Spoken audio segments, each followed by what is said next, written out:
Students in online classes from LK Mission School, Kalyanpur for class 8th. Subject is science and the chapter name is crop production and management. So today we will discuss about the exercise. Now we are going to start from the oral questions. So the first question is, what is irrigation? Irrigation means सिंचाई. सिंचाई क्या है? So the answer is the supply of water to crops at different interval is called irrigation. पानी का एक समय अंतराल में फसल तक पहुंचना इरिगेशन मीन्स सिंचाई कहलाता है. Question number 2, why are cattle useful for us? पशु हमारे लिए क्यों आवश्यक है? So the answer is cattle are raised as dairy animals for milk and other dairy product. Cattle's dung is used to make gobar gas and manure. Cattle are like cows, buffaloes, which are used to in dairy product. We require the milk and other dairy product from this type of cattle. So these cattle are usually in human beings. So now we are going to multiple choice question. So the first question is, which of the following is not a rabi crop? इनमें से कौन सा रबी फसल नहीं है? Rice, wheat, soybean, pea. चावल, गेहूँ, soybean, मटर. So the correct answer is rice because rice is a kharif crop. So the second question is, which of the following is grouped under cereals? इनमें से कौन सा अनाज ग्रुप है? So we have the option A. Bajra, B. Peach, C. Tomato, and D. Apple. So the correct answer is Bajra because Bajra is a cereals and others are peach is a fruit, tomato is a vegetable, and apple is also a fruit. Now the question number 3. Seeds should be sown at appropriate distance from each other to allow to get sufficient. बीज को एक सामान्य दूरी पर इसलिए लगाते हैं क्योंकि उसे पर्याप्त मात्रा में क्या मिल सकता है? ऑप्शन है nutrients, water, sunlight, D all of these. So the correct answer is all of these क्योंकि हमारे बीज को प्लांट बनने के लिए, पौधा बनने के लिए सारे न्यूट्रिएंट्स, पानी और सूर्य के प्रकाश की आवश्यकता होती है. Question number 4. Which of the following is not the traditional method of irrigation? इनमें से कौन सा सिंचाई का परंपरागत साधन नहीं है? चेन सिस्टम, राहत, ड्रिप इरिगेशन, डेकली. So the correct answer is drip irrigation. The question number 5. Who was considered India's premier green revolution scientist? Dr. M.S. Swaminathan, Dr. Varghese Kurian, Dr. Ramanujan, D. None of these. So the correct answer is Dr. M.S. Swaminathan. Now we are moving to fill in the blanks. So the first is growing plants and rearing elements for food, clothing or any other use is called. बढ़ते पौधे और पशुपालन के लिए पशुपालन खाने के लिए कपड़े और दूसरे माध्यम को क्या कहते हैं? So the current answer is agriculture. The second fill in the blanks is dash and dash are rich sources of minerals and vitamin.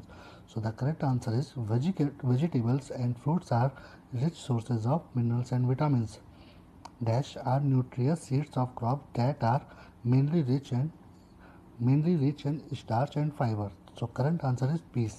It means मटर में सबसे ज़्यादा स्टार्च और फाइबर पाया जाता है. Dash is nitrogen rich fertiliser. Nitrogen rich fertiliser कौन सा होता है? इट मीन्स नाइट्रोजन किस उर्वरक में नाइट्रोजन सबसे ज़्यादा होता है? It means the correct answer is organic substance. जो कार्बनिक पदार्थ होते हैं उसमें नाइट्रोजन रिच फर्टिलाइजर सबसे ज़्यादा होता है. The process of removing weeds is called weeding. The fifth fill in the blanks is the process of removing weeds is called dash. So जंगली घास के हटाने की प्रक्रिया को क्या कहते हैं? So the correct answer is the process of removing weeds is called weeding. जंगली घास हटाने की प्रक्रिया को निराई कहते हैं. So now we will move from the short answer type questions. So first question is what are Kharif and Rabi crop? Give example of each. खरीफ और रबी की फसल क्या है? एग्जाम्पल, प्रत्येक का एग्जाम्पल दे के समझाइए. So the answer is crops which are planted in the month of June and harvested in the month of October are called kharif crops. Example rice and maize. जो फसल जून के महीने में बोई जाती है एंड अक्टूबर के महीने में काटी जाती है, खरीफ फसल कहलाती है. जैसे उदाहरण के तौर पे चावल और मक्का. Crops which are planted in the month of November and harvested in the month of April are called rabi crops. Example wheat and peas. फसल जो नवंबर के महीने में बोई जाती है और अप्रैल के महीने में काटी जाती है वो रबी फसल कहलाती है. उदाहरण के लिए गेहूँ और मटर. Now the second question is how do farmers select good seeds. किसान कैसे अच्छे बीज का चुनाव करता है? So the answer is there is one good method to separate good seeds from infected seeds. It is done in the following step. We put seeds in a bucket and stir. After some time, good seeds settle down at bottom and infected seeds float on the water surface. The third step is now separate infected seeds and correct good seeds. So, यहाँ पर एक बहुत अच्छा उपाय होता है अच्छे बीज को और खराब बीज को अलग करने का. नीचे गई प्रक्रिया इस प्रकार है. पहला कार्य we put seeds in a basket and stir. हम बीजों को एक बकेट में रख देते हैं. कुछ समय बाद सेकंड स्टेप, कुछ समय बाद अच्छे सीड्स नीचे बॉटम में बैठ जाते हैं और जो इन्फेक्टेड खराब बीज होते हैं वो ऊपर पानी में तैरते रहते हैं. थर्ड स्टेप में हम जो खराब बीज होते हैं उनको अलग कर देते हैं और अच्छे बीजों को अलग कर लेते हैं. इस प्रकार किसान अच्छे बीजों का चुनाव करता है. So the third question is why do farmers need to add manure and fertilisers. किसान क्यों खाद और उर्वरक की जरूरत होती है? तो the answer is farmer need to add manures and fertiliser for replenish the minerals and nutrients to the soil. Manures and fertilizer help farmer to grow better crop. तो इसका उत्तर यह बनता है किसान अपनी ज़रूरत में खाद और उपजाऊ उर्वरक का इस्तेमाल उसके खनिज और पोषक तत्व को मिट्टी में प्रदान करने के लिए करता है.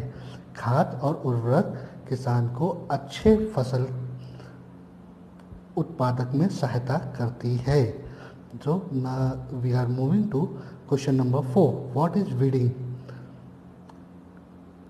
वीडिंग मीन्स निराई. निराई क्या है? So the answer is sometimes unnecessary plants start growing with the crop. The unnecessary plants are called weeds. So the removal of weeds is called weeding. अनावश्यक पौधे फसल के साथ उत्पादन करने लगते हैं.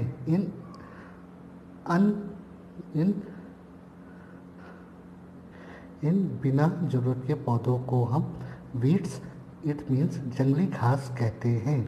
जंगली घास के हटाने की प्रक्रिया को हम वीडिंग मीन निराई कहते हैं. So the question number 5. What is threshing? How it is done? Threshing means भूसी निकालना। भूसी निकालना क्या है और ये कैसे किया जाता है? So the answer is the process of separating grains from the chaff is called threshing. Threshing can be done manually or with the help of machine called thresher. अनाज से भूसे निकालने की प्रक्रिया को थ्रेशिंग यानी भूसी निकालना कहते हैं। Threshing can be done manually और with the help of machine called thresher. भूसी को हम हाथों द्वारा भी निकाल सकते हैं या मशीन जिसे हम थ्रेशर कहते हैं उसकी सहायता से भी निकाला जा सकता है।